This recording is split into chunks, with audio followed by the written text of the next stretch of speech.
Hello मेरे प्यारे बच्चों, कैसे हो आप सभी लोग। मेरे ख्याल से बहुत अच्छे होंगे, बहुत मज़े कर रहे होंगे अपनी ज़िंदगी में और पढ़ाई भी कर रहे होंगे साथ साथ। ठीक है भाई, पढ़ाई भी करनी है हमें, ऐसा नहीं कि मौज ही मौज लेना है। ठीक है, मौज लेने के लिए पूरी ज़िंदगी है आपके पास। अगर अभी पढ़ाई कर लोगे अच्छे से, फिर ज़िंदगी भर ऐश करोगे, मौज करोगे। ठीक है, तो हमारी जो सीरीज़ चल रही थी वो चल रही थी 3.1। 3.1 का हमने फर्स्ट क्वेश्चन पढ़ लिया था बच्चों। आज हम पढ़ने वाले हैं उसका सेकंड क्वेश्चन। देखो कितना प्यारा और कितना आसान क्वेश्चन है, क्योंकि हमने बेसिक चीज़ों को हमने पढ़ रखा है, तो हमें कोई भी क्वेश्चन बहुत आसान लगेगा। क्वेश्चन में ये दिया हुआ है कि सम बहुभुज क्या है। सम बहुभुज क्या है? एक सम बहुभुज का नाम बताओ जिसमें तीन भुजाएं हैं। किसमें? जिसमें तीन भुजाएं हैं। सबसे पहले आपको यहाँ पे ये लिखना पड़ेगा कि बहुभुज होता क्या है। ठीक है, सबसे पहले आपको ये लिखना पड़ेगा कि यहाँ पर समबाहुभुज क्या हो। तो हम ऐसा बोल सकते हैं कि जिस बहुभुज की सभी भुजाएं समान तथा सभी अंदर के कोण बराबर होते हैं उसे हम समबाहुभुज कहते हैं।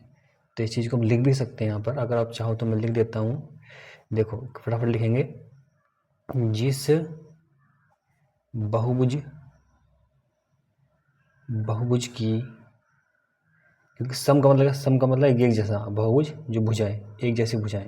ठीक, सब कुछ नाम से ही पता लग रहा है, ऐसे नहीं कि आपको कुछ और दिमाग लगाना है। अगर आपने अच्छे से यहाँ पढ़ रखा है यानी सम बहुभुज, तो उसको आप देख के पता लगा सकते हो कि सम बहुभुज क्या होता है। कि किससे, मतलब जिस बहुभुज की सभी भुजाएं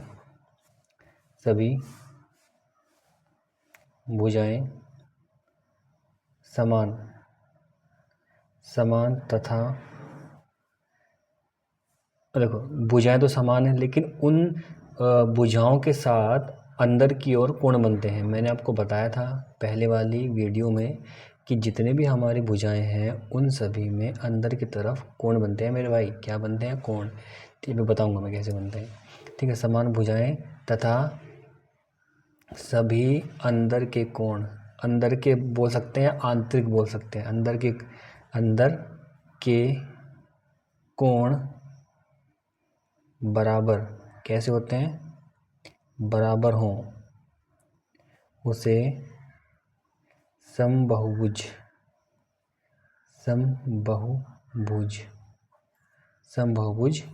कहते हैं। बस बताओ, इतना सा क्वेश्चन था आपके पास ही।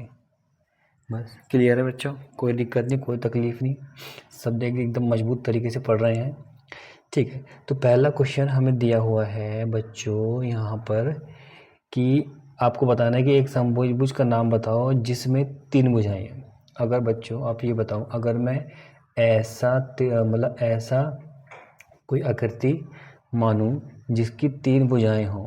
आपको मुझे बनाना है समबाहुभुज, मतलब कि तीन भुजाएं बराबर होनी चाहिए। अगर तीनों भुजाएं बराबर होंगी तो क्या बनेगा बच्चों?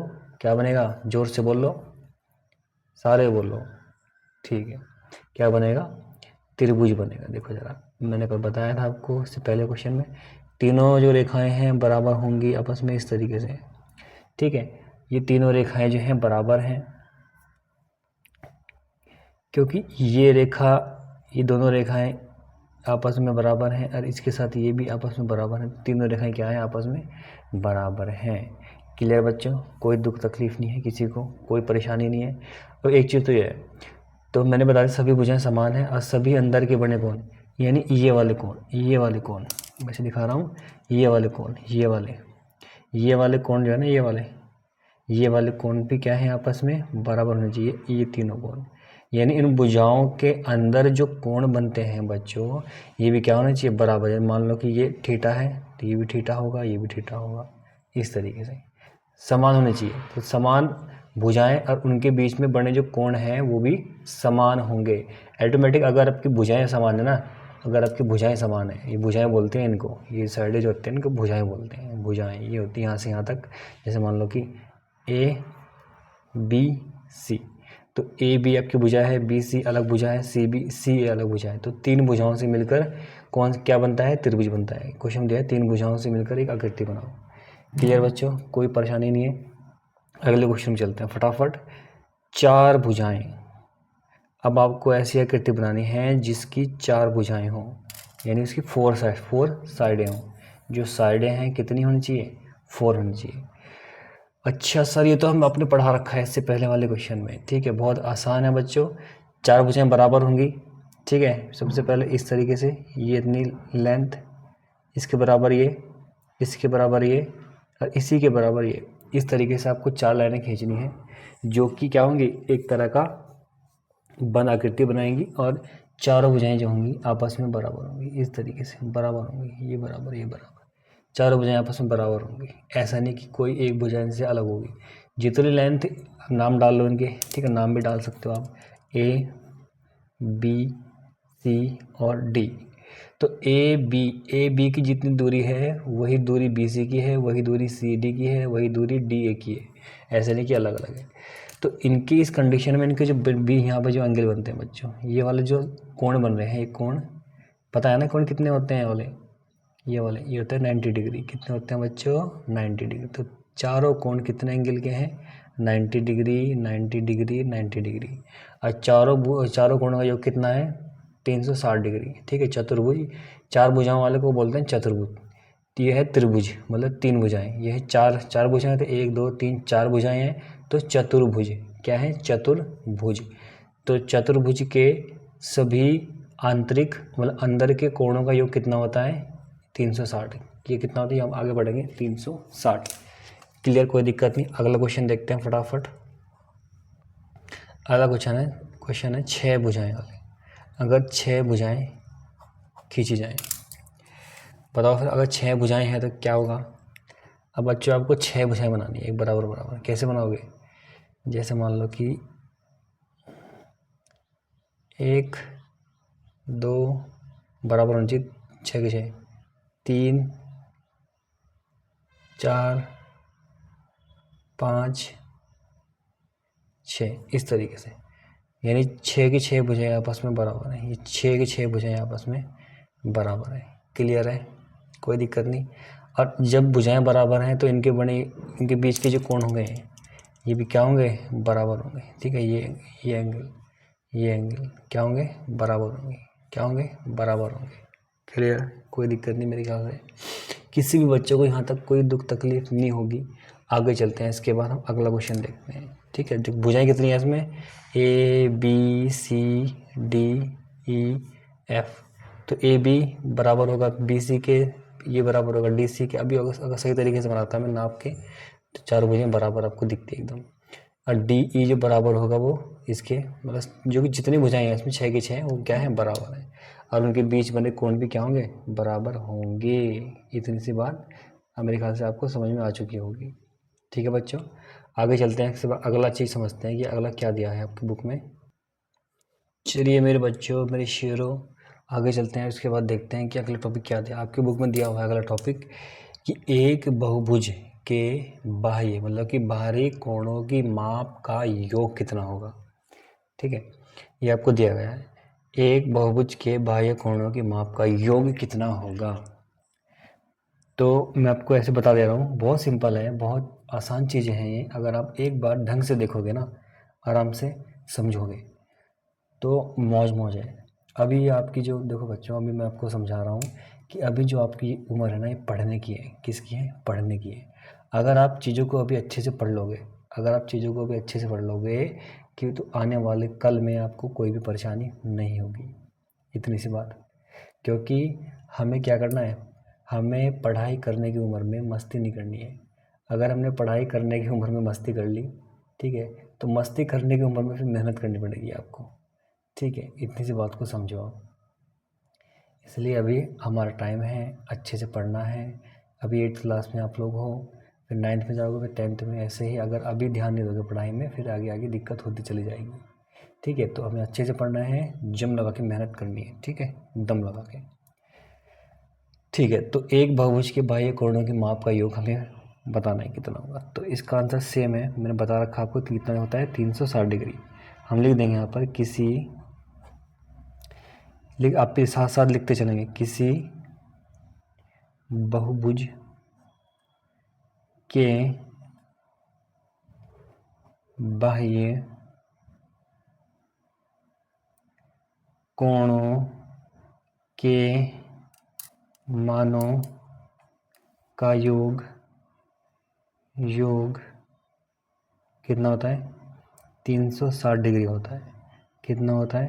360 डिग्री होता है। इतना आपको ध्यान रखना है। आपको बस ये ध्यान रखना है कि भाई कोणों का माप कितना होता है? 360 डिग्री। ठीक है, आप क्वेश्चन को सॉल्व करने के काबिल हो जाओगे। क्लियर है? आगे चलें। इसके बाद अगला क्वेश्चन देखते हैं फटाफट। ओके, चलिए फटाफट से अब देख लेते हैं वाला क्वेश्चन कि इसमें क्या दिया हुआ है। देखो, इसमें क्या करना है कि आपको आकृति मैंने बना दी है ये वाली, सेम है। कोई चतुर्भुज है, 4 भुजाएं हैं उसकी, 1 2 3 4 भुजाएं हैं तो चतुर्भुज हैं। ठीक है, ऐसा मतलब समभुज तो नहीं है, अलग अलग बहुभुज इसके अलग अलग दिखाएं। इसकी जो भुजाएं हैं वो अलग अलग हैं, किसी की अलग माप है, किसी की अलग माप है, ये हमें दिया गया है। इनकी जो भुजाएं हैं समान नहीं है, इसलिए जो इनके कोण हैं बने हुए बाह्य कोण वो भी इक्वल नहीं है। ठीक है, तो हमें दिया है कि ये वाला जो एंगल है इसका, ये जो कोण है 90 डिग्री है, ये 50 डिग्री है, ये 110 डिग्री है। तो आपको 3 कोण तो दे दिए हैं, आपको ये वाला कोण बताना है कि ये वाला कोण कितना होगा। आपको ये वाला कोण बताना है कि x का मान कितना होगा। ठीक है सारी, तो हम बिल्कुल हमें आपने बता रखा कि सभी कोणों का योग कितना होता है बच्चों, कितना होता है? सभी कोणों का योग कितना होता है? 360 डिग्री मैंने बता रखा है आपको। ठीक है, तो अच्छे से पढ़ने हैं दम लगा के। ठीक है, दम लगा के पढ़ना है आपको, दम लगा के क्वेश्चन सॉल्व करने हैं। ठीक है, तो सभी कोणों का योग कितना होता है? सभी कोणों का योग कितना होता है बच्चों? कितना होता है? 360। कितना होता है? 360 डिग्री। क्लियर है? तो पहला कोण क्या है? 50 डिग्री प्लस दूसरा कोण क्या है? 90 डिग्री। तीसरा कोण क्या है? 110 डिग्री। और चौथा कोण क्या है? x डिग्री बराबर कितना? 360। जैसा जैसा क्वेश्चन में कहा गया था वैसे वैसा हमने कर दिया, हमने कुछ भी इसमें अलग नहीं करा। क्लियर है? ऐसे ऐसे कि मतलब कुछ अलग करा हो, जैसा हमें बताया गया था हमने वैसा कर दिया। हमें क्वेश्चन दिया गया था x का मान निकलना था, हमें ये पता है कि चारों कोणों का मान कितना होता है? 360 डिग्री होता है। ये हमने पीछे की कक्षाओं में पढ़ लिया है। अब क्या करना है? इनको जोड़ देना है। अब एक चीज़ ध्यान रखेंगे आप, ये x इनके साथ नहीं जुड़ेगा। इतनी सी बात पहले आप क्लियर कर लो। जितने भी x है, y है, z है, वो इनके साथ नहीं जुड़ेंगे क्योंकि ये अंक हैं अलग अलग, 110 90 50। लेकिन ये कोई अंक नहीं है, इसका जो मान है वो कोई फिक्स मान नहीं है। जैसे आपका 110 है, ये तो पूरा 110 ही रहेगा। इसको आप किसी भी कहीं भी ले जा लो, 110 रुपये आपके पास जेब में रहेंगे तो 110 रुपये ही रहेंगे वो। ऐसा तो नहीं है कि 110 रुपये आप कहीं जाके आप 200 में चला लोगे, मतलब भारत के अंदर तो ऐसे तो नहीं होगा ना। यानी 110 रुपये अगर आपके पास है तो 110 रुपये ही रहेंगे, इनकी वैल्यू फिक्स है। 50 रुपये रहेंगे। 50 रुपये किलो क्या है? केले हैं, तो आपको 50 के वो 12 किलो देगा। ठीक है, केले कितने रुपये? 50। तो आपको 50 का नोट वहाँ से अपनी जेब से निकाल के देना पड़ेगा। तो जो ये मान है लिखे हुए, ये जो वैल्यूज़ दिखी है 3, इनकी वैल्यूज़ फिक्स है। अगर मान बात करता हूँ x की, तो ये अलग अलग हो सकता है। अभी कुछ और आती है, यहाँ पर कुछ और आएगी, अगले क्वेश्चन में कुछ और आएगी वैल्यू। तो हम क्या करते हैं कि हम x के साथ जो ये नंबर्स होते हैं इनको ऐड नहीं करते, कभी कभी भी नहीं करते। किसी भी क्लास में पढ़ोगे आप, कहीं भी पढ़ोगे तो उनको हम ऐड नहीं करते। ठीक है, क्योंकि ये सब क्या है? ये सब घोड़े हैं। क्या है ये? घोड़े। और ये क्या है? गधा। तो घोड़ों के साथ कभी हम गधे को जोड़ते नहीं है, ऐसे याद रखो आप। ठीक है, यानी घोड़े घोड़े अलग और गधे गधे अलग। ठीक है, तो इन सभी को निकालने के लिए हम क्या करेंगे? अब इसके बाद जोड़ देंगे इनके। 110 और 90 कितना होता है? 110 और 90 कितना होता है? कितना होता है बच्चों? 110 और 90 200, 200 और 200 मतलब 200 प्लस 50 250, 250 डिग्री प्लस x बराबर 360। यहाँ तो कोई दिक्कत नहीं किसी बच्चे को कोई परेशानी। यहाँ तक 250 प्लस x बराबर 360। ठीक है, अब इसके बाद हम क्या करेंगे यहाँ से कि x का मान निकालने के लिए इस वैल्यूज़ को हम इस साइड ले जा देंगे। ये सर ऐसे तुमने सिखाया नहीं, कोई बात नहीं। एक तरीका और हमारे पास, देखो जरा एक चीज़ और समझ लो आप। यहाँ से बीच में बराबर है, हमें x यहाँ दे रखा है। इस 250 को यहाँ से यहाँ पर इस तरफ ट्रांसफर बराबर के इस तरफ ले जाने के लिए हम क्या करेंगे? इसका साइन चेंज कर देंगे। देखो आपने जो क्लास 7 में पढ़ा हुआ है, एक तरीका तो वो है। एक तरीका इसका यह है कि क्या करेंगे इसमें हम, जब 250 है हमें x को अकेला करना है, x को हटा मतलब x का मान चाहिए हमें। तो क्या करना है कि 250 को हटाने के लिए हम क्या करेंगे, दोनों तरफ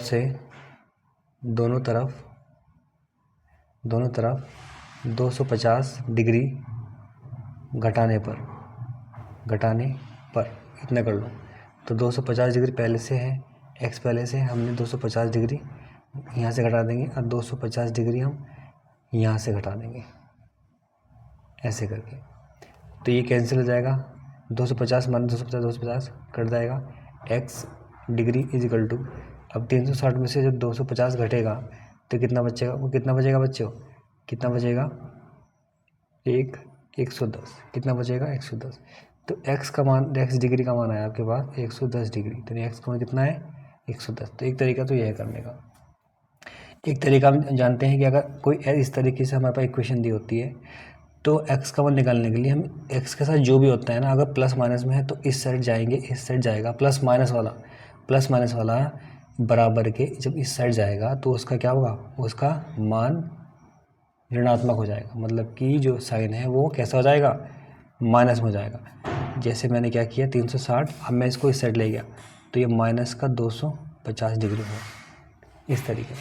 अगर गुणा में है तो इसके भाग में जाएगा, गुणा में है तो भाग में जाएगा, ध्यान रखना इस चीज़ को, गुणा में है तो भाग में जाएगा, प्लस माइनस में है तो इस साइड जाएगा, लेकिन साइन चेंज कर देंगे इसको, क्योंकि बराबर के इस तरफ जाएगा तो साइन चेंज हो जाएगा।